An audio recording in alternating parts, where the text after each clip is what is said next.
they spent 30 days chained together. I will give them $250,000. We dated 4 years, we're broken up for 3, and now we're locked together in a box. She really should be, because this chain will shrink, and these two exes will be forced to confront each other.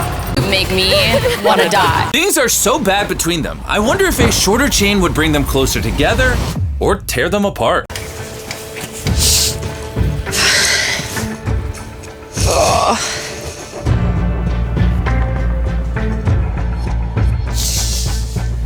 I really don't know how I'm gonna feel about you at the end of this.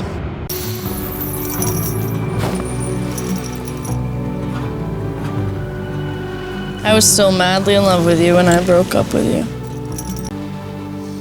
I don't think I ever fully stopped loving you. I brought each of you the keys to your handcuffs. And if at any point between now and the end of the video, you take your handcuff off, you actually get all $250,000 and both Teslas. If you take your handcuff off, you get everything, and the other person gets $0.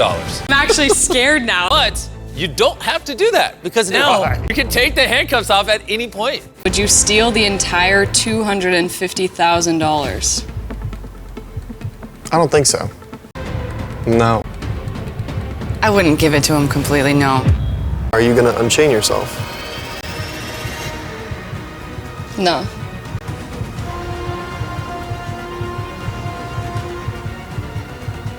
True. Because I could literally just take all the money and then we wouldn't talk ever again.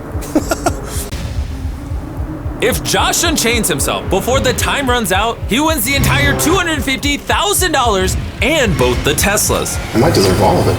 I never fully stopped loving you after we broke up, and I carried that with me everywhere I went. There was so much love left over for her in my heart that I couldn't move on and allow myself to love someone else. 3, 2, 1!